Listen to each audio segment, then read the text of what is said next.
നമസ്കാരം. ഭാരത് ലൈവിലേക്ക് സ്വാഗതം. ശബരിമല സ്വർണ്ണക്കൊള്ളയുമായി ബന്ധപ്പെട്ട് ചില നിർണായക നീക്കങ്ങൾ നടത്തുകയാണ് SIT. അടൂർ പ്രകാശിനെ ചോദ്യം ചെയ്യും എന്ന വിവരമാണ് ഇപ്പോൾ പുറത്തുവരുന്നത്. ശബരിമല സ്വർണ്ണക്കേസിൽ നിർണായക നീക്കങ്ങളുമായി പ്രത്യേക അന്വേഷണ സംഘം ഊർജിതമാകുന്നു. കേസിൽ UDF കൺവീനർ അടൂർ പ്രകാശിനെ SIT ചോദ്യം ചെയ്യും. കേസിലെ മുഖ്യപ്രതിയായ ഉണ്ണികൃഷ്ണൻ പോറ്റിയുമായുള്ള ബന്ധത്തെക്കുറിച്ച് കൂടുതൽ വ്യക്തത വരുത്തുന്നതിനാണ് വിളിപ്പിക്കുന്നത്. ദില്ലിയിൽ സോണിയാഗാന്ധിയുമായി ഉണ്ണികൃഷ്ണൻ പോറ്റി കൂടിക്കാഴ്ച നടത്തിയപ്പോൾ അടൂർ പ്രകാശ് ഒപ്പമുണ്ടായിരുന്നു. അടൂർ പ്രകാശുമായി പോറ്റിക്ക് അടുപ്പം സൂചിപ്പിച്ച ചിത്രങ്ങളും പുറത്തു വന്നിരുന്നു. പാർലമെന്റ് മണ്ഡലത്തിൽപ്പെട്ട ഒരാളുമായുള്ള പരിചയം മാത്രമാണിതെന്നായിരുന്നു ഇതിൽ UDF കൺവീനറുടെ വിശദീകരണം.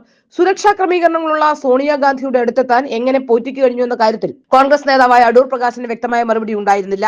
ഇത്തരം എല്ലാ കാര്യങ്ങളിലും ചോദ്യം ചെയ്യൽ വ്യക്തത വരുത്താനാണ് SIT നീക്കം. പോറ്റിക്കൊപ്പം അടൂർ പ്രകാശ് നടത്തിയ ദില്ലി യാത്ര ഉൾപ്പെടെയുള്ള വിവരങ്ങൾ സംഘം ശേഖരിക്കും. ഇന്ന് കസ്റ്റഡിയിൽ വാങ്ങുന്ന ഉണ്ണികൃഷ്ണൻ പോറ്റി നൽകുന്ന മൊഴിയിലും കേസിൽ അതീവ നിർണായകമാണ്. പോറ്റിയിൽ നിന്ന് ലഭിക്കുന്ന മൊഴിയുടെ അടിസ്ഥാനത്തിലായിരിക്കും അടൂർ പ്രകാശിലേക്ക് അന്വേഷണ സംഘം എത്തിച്ചേരുക. ഏതായാലും ഈ വിഷയവുമായി ബന്ധപ്പെട്ട് വലിയ പ്രതിരോധത്തിലാണ് മന്ത്രിമാരടക്കമുള്ളവർ എന്ന് നമുക്ക് വ്യക്തമായി മനസ്സിലാക്കാൻ പറ്റുന്നു. ഉണ്ണികൃഷ്ണൻ പോറ്റിയെ നേരത്തെ അറിയാമെന്നും ശബരിമല ഭക്തൻ എന്ന നിലയിലും സംഭാവനകൾ നൽകിയെന്ന വ്യക്തി എന്ന നിലയിലുമുള്ള പരിചയം മാത്രമാണുള്ളതെന്നുമാണ് ശബരിമല സ്വർണ്ണ കേസിൽ കടകംപള്ളി സുരേന്ദ്രൻ പറയുന്നത്. എന്നാൽ കടകംപള്ളി സുരേന്ദ്രനെ വീണ്ടും ചോദ്യം ചെയ്യാൻ ഒരുങ്ങുന്നു എന്ന സൂചനയും ലഭ്യമാകുന്നു. ശബരിമല സ്വർണ്ണ കേസിൽ അറസ്റ്റിലായ സ്പോൺസർ ഉണ്ണികൃഷ്ണൻ പോറ്റിയെ തനിക്ക് അറിയാവുന്നത് മുൻ ദേവസ്വം മന്ത്രി കടകംപള്ളി സുരേന്ദ്രൻ അറിയാം എന്നത് വ്യക്തമാക്കുന്നു. ശബരിമല ഭക്തൻ എന്ന നിലയിലും സംഭാവനകൾ നൽകിയ വ്യക്തി എന്ന നിലയിലും പരിചയപ്പെട്ടിട്ടുണ്ട് എന്ന് മാത്രമാണ് ഇപ്പോൾ അദ്ദേഹം പറയുന്നത്.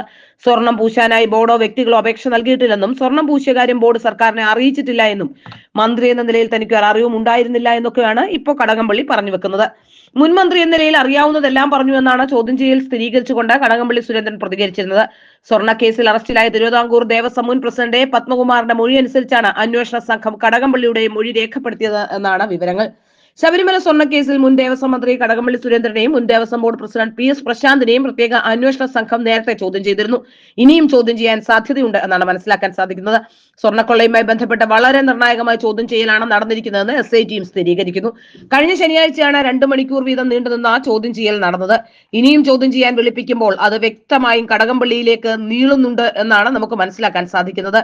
എന്നാൽ സഖാവ് പറഞ്ഞതിനെല്ലാം ഒപ്പിടുകയായിരുന്നു എന്നൊക്കെയാണ് വിജയകുമാറിന്റെ മൊഴി. എല്ലാ തീരുമാനങ്ങളും സഖാവ് പറഞ്ഞിട്ടാണ് എന്ന് പറഞ്ഞുകൊണ്ട് പത്മകുമാറിനെ പ്രതിരോധത്തിലാക്കുകയാണ് എല്ലാവരും ചേർന്ന്. അത് തന്നെയാണ് ചില കാര്യങ്ങളായി പത്മകുമാർ കഴിഞ്ഞ ദിവസം നടത്തിയ പ്രതികരണങ്ങളിലും വ്യക്തമാകുന്നത്. ശബരിമല സ്വർണ്ണക്കേസിൽ തിരുവിതാംകൂർ ദേവസ്വം ബോർഡ് മുൻ പ്രസിഡന്റ് പത്മകുമാറിനെയാണ് എല്ലാവരും പഴിക്കുന്നത്. എല്ലാ തീരുമാനങ്ങളും പത്മകുമാറിന്റേതെന്നാണ് വിജയകുമാറും പറയുന്നത്. ഏതായാലും സഖാവ് പറഞ്ഞു ഞാൻ ഒപ്പിട്ടു എന്നും വിജയകുമാർ മൊഴിയിൽ പറയുന്നു. തിരുവിതാംകൂർ ദേവസ്വം ബോർഡ് മുൻ അംഗമായിരുന്നു വിജയകുമാർ. പാളികൾ പുതുക്കണമെന്ന് ദേവസ്വം ബോർഡിൽ പറഞ്ഞതും പത്മകുമാറാണ്.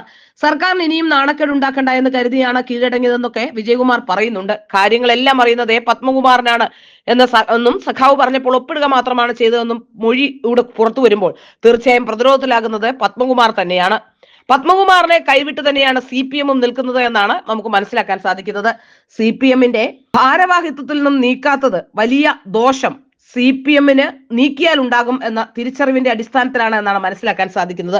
പിന്നീട് പത്മകുമാറിന് ആരെയും സംരക്ഷിക്കുകയോ ഒളിച്ചു വെക്കുകയോ മറച്ചു വെക്കേണ്ടയോ ചെയ്യുന്ന കാര്യങ്ങൾ ഉണ്ടാവില്ല. അത് മനസ്സിലാക്കി തന്നെയാണ് CPM ഇപ്പോൾ പുറത്താക്കാതെ ഇങ്ങനെ നീക്കവുമായി നടത്തുന്നത്. ഏതായാലും വലിയ പ്രതിസന്ധിയിലേക്ക് കടകംപള്ളി സുരേന്ദ്രനും അതുപോലെ തന്നെ PS പ്രശാന്തും ഒക്കെ പോകുന്നുണ്ട് എന്ന കാര്യത്തിൽ സംശയമൊന്നുമില്ല.